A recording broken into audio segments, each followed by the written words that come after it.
Hola, ¿qué tal? Vamos a estudiar la anatomía del colédoco. El conducto colédoco o hepatocolédoco se forma de la unión del conducto cístico de la vesícula biliar con el conducto hepático común que proviene del hígado. Mide aproximadamente de 5 a 15 centímetros de longitud. Su diámetro mayor es de 7.5 milímetros. Se localiza en el borde libre del ligamento hepatoduodenal y se acompaña por la tríada portal, el conducto colédoco, la arteria hepática propiamente dicha y la vena porta. Se relaciona con el hiato de Wieslund, es un foramen epiploico, es un espacio que se encuentra entre la vena porta y la vena cava inferior. Permite una comunicación virtual entre la cavidad peritoneal mayor de la cavidad abdominopélvica y la transcavidad de los epiplones, que consiste en el espacio que forma el ligamento gastrocólico. El duodeno tiene 4 porciones. La primera porción es la supraduodenal, que se localiza por arriba del duodeno. La segunda porción es la porción retroduodenal, que se encuentra en la parte posterior de la primera porción del duodeno. La tercera porción se relaciona con la cabeza del páncreas. Esta, a su vez, la cabeza se relaciona con las porciones del duodeno. Y la última porción es la porción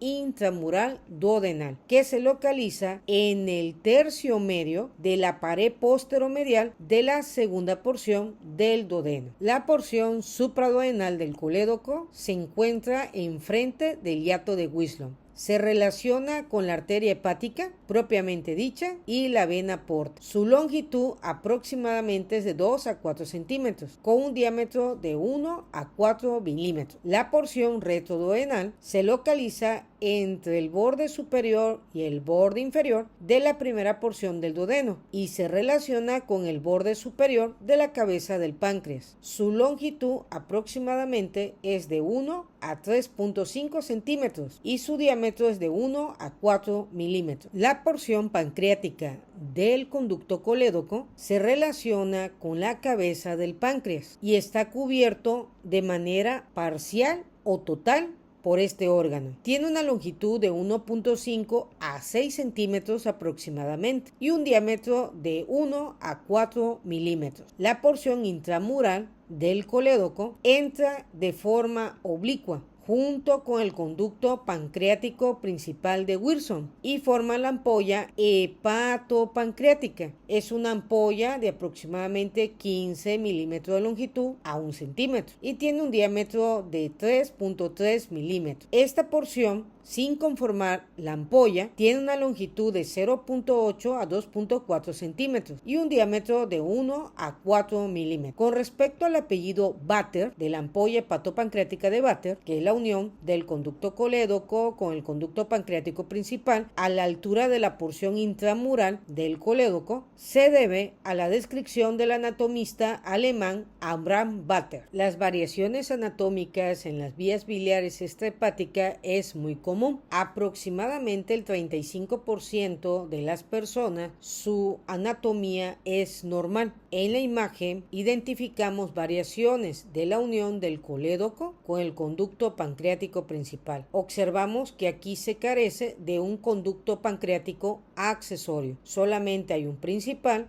y un colédoco que forman la ampolla hepatopancreática. Observamos que hay un tipo 1 y hay un tipo 2 y esto se debe a la cercanía distal o proximal del conducto colédoco con el conducto pancreático común. En esta primera imagen vemos una cercanía proximal y en esta otra una cercanía distal. Observamos en las siguientes imágenes la variación del conducto pancreático en conducto pancreático principal y accesorio y la relación que tienen con el colédoco. Vemos el conducto pancreático accesorio, que es más grueso que el conducto pancreático principal, y su relación con el colédoco. Aquí observamos la separación del colédoco y el conducto pancreático principal. En otras palabras, no se forma la ampolla hepatopancreática. La vía biliar y la vía pancreática desembocan de manera independiente en el duodeno. Identificamos en la siguiente imagen la relación de la desembocadura del conducto colédoco con el conducto pancreático principal para formar la ampolla hepatopancreática. Observamos la ampolla hepatopancreática tiene una extensión favorable por la unión de los dos conductos. Aquí observamos que la ampolla es muy corta porque prácticamente el colédoco y el pancreático principal se unen, pero ya casi en la desembocadura de ambos, en la papila mayor de Santorini del duodeno. Y en esta observamos la papila mayor de Santorini y la desembocadura independiente del conducto colédoco con el conducto pancreático principal en la papila mayor de Santorini, ubicada en la pared posteromedial del tercio medio de la segunda porción del duodeno. Una patología frecuente del colédoco es la colédoco-litiasis. Es la presencia de cálculo en la luz del colédoco. Este cálculo, colega, migra de la vesícula biliar y pasa por el conducto cístico para incorporarse en la luz del colédoco. El 10% de los pacientes que tienen cálculos en la vesícula biliar, colelitiasis, tienen probabilidad de tener una colédoco-litiasis. ¿Cuál es la clínica del paciente que tiene colédocolitiasis? El 80% afortunadamente va a ser asintomático y se descubre los cálculos en el colédoco como hallazgos de ultrasonido de vías biliares o hepático. El 20% va a presentar cólico biliar y esto se debe como antecedente a una colelitiasis. Sin embargo, la colelitiasis se puede complicar y originar una colangitis, que es la inflamación de la vesícula biliar, sobre todo si la obstrucción es proximal o, en otra palabra, supraduodenal. Sin embargo, si la obstrucción es distal o intramural o pancreática en las porciones del colédoco, esto nos puede originar una pancreatitis. Por eso, la causa principal de una pancreatitis siempre es de etiología biliar. Los pacientes que tienen obstrucción en el colédoco, una colédocolitiasis, van a presentar ictericia obstructiva. Como está obstruido el colédoco, colega, no pasa la bilis y como no pasa la bilis se regresa de nuevo hacia el hígado. Esto ocasiona que no se pueda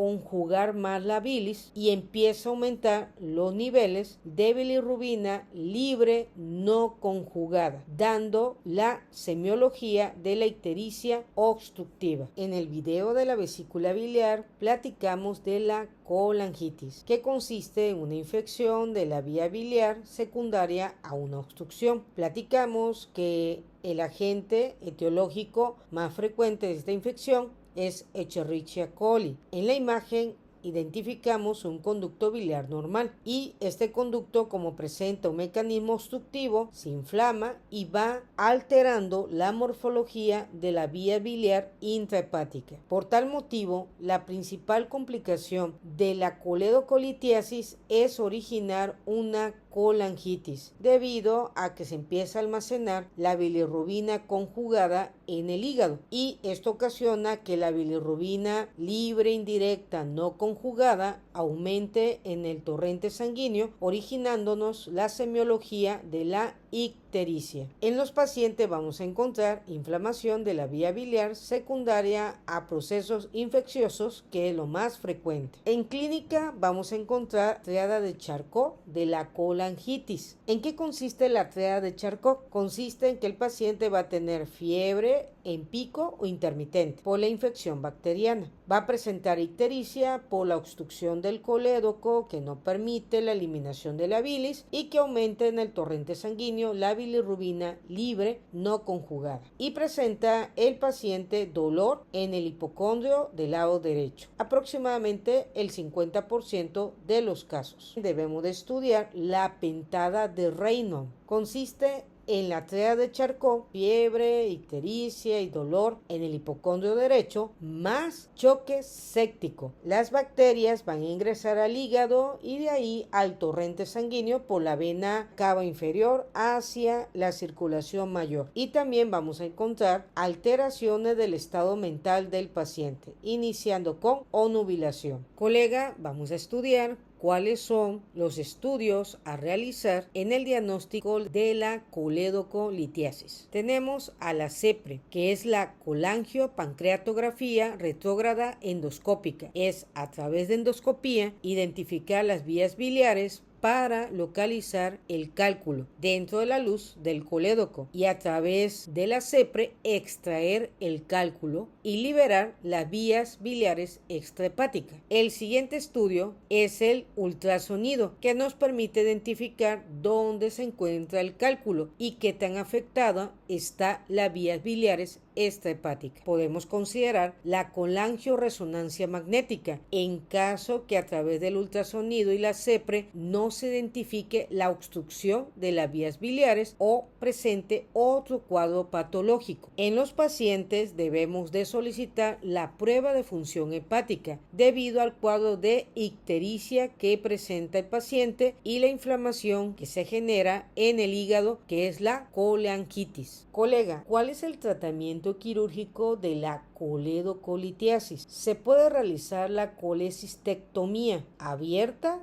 o laparoscópica. La CEPRE puede extraer el cálculo del colédoco sin necesitar la cirugía, y en caso que el cálculo haya lesionado al esfínter de Oddi, se realiza una esfinterotomía de Oddi, que es a través de la CEPRE cortar quirúrgicamente el esfínter y extraer el cálculo por endoscopía. En caso que el paciente no sea candidato a cirugía o no desee operarse, se puede otorgar el tratamiento médico farmacológico para la colédocolitiasis. Otorgar el tratamiento del ácido ursodioxicólico. Este ácido permite la disolución del cálculo siempre y cuando el cálculo sea de colesterol y no esté calcificado. Esto va a permitir disminuir el metabolismo del colesterol para no continuar con la formación de cálculos y el cálculo ya formado se pueda lentamente disolver porque se encuentra consolidado. También se utiliza como profilaxis en la formación de cálculos biliares en caso que el paciente tenga una pérdida importante de peso en corto plazo, y de esta forma nosotros prevenimos la formación de cálculos no en el colédoco sino en la vesícula biliar y en el conducto cístico que pueda migrar hacia el colédoco. En la siguiente imagen anatómica identificamos la unión biliopancreática a la altura de la cabeza del páncreas. Vemos al conducto colédoco cómo se une con el conducto pancreático principal. También identificamos al conducto pancreático accesorio de Santorini. El conducto pancreático principal de Wirsum se forma en la cola del páncreas, discurre por el cuerpo del páncreas, por el cuello del páncreas hasta llegar a la cabeza del páncreas. La unión del conducto colédoco con el conducto pancreático principal nos forma la ampolla hepatopancreática de Vater a través de la unión de los conductos antes mencionados. La ampolla aproximadamente mide de 1 centímetro a 1.5 centímetros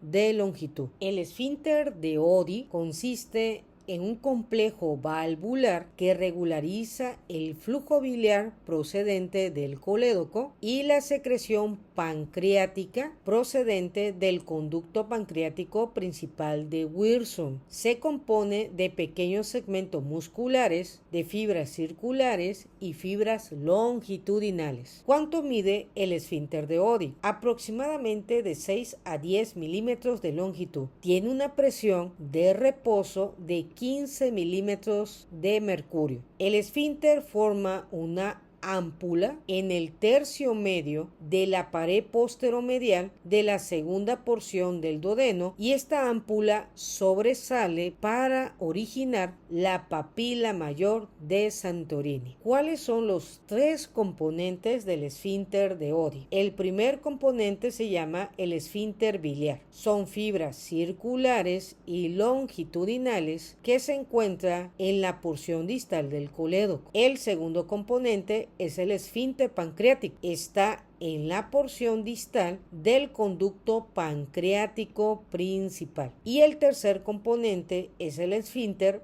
pancreato biliar, que rodea a la ampolla hepatopancreática de Vater. Estos tres elementos deforman el esfínter de Oddi y deben de mantener una presión de 15 milímetros de mercurio en reposo. En caso que se afecte cualquiera de estos esfínteres o la presión, va a originar insuficiencia del esfínter de Oddi. Esto va a ocasionar alteraciones pancreáticas y biliares. Colega médico, en la imagen identificamos al conducto colédoco, al conducto pancreático principal y las paredes del duodeno. Observamos la musculatura longitudinal, la musculatura circular, la submucosa y la mucosa de la pared posteromedial del tercio medio de la segunda porción del duodeno. Es importante que identifique que la musculatura longitudinal y circular del duodeno van a conformar los tres esfínteres que se identifican en Oddi: el esfínter del colédoco, o también llamado Boyden,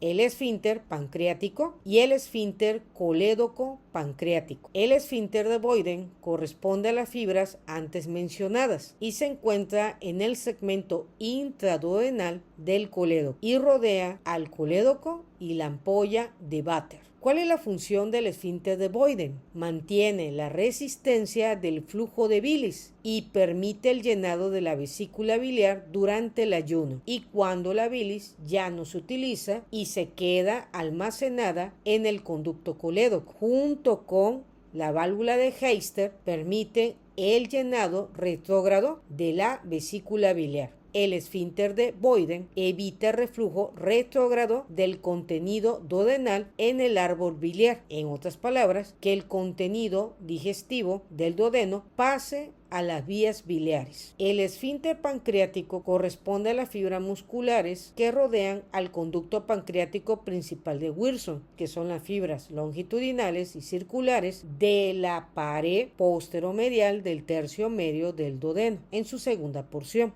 Y por lo tanto estas fibras se entrelazan junto con las fibras del colédoco en forma de 8, permitiendo una regulación mixta entre el colédoco y el pancreático. Y por último tenemos el esfínter colédoco pancreático que rodea a la ampolla hepatopancreática de Vater. Colega, los litos que se encuentran en el interior del colédoco puede dilatar al colédoco, pero también puede ocasionar daño en los esfínteres que conforman al esfínter de Oddi, y esto ocasiona un trauma, sobre todo si el hito que pasa a través del esfínter es menor de 5 milímetros. Origina un proceso inflamatorio y formación de cicatrices alrededor del esfínter de Oddi. Por tal motivo, se tiene que reparar el esfínter a través de la CEPRE. Desafortunadamente, la lesión origina el síndrome de difusión del esfínter de Oddi, que puede ser de dos tipos: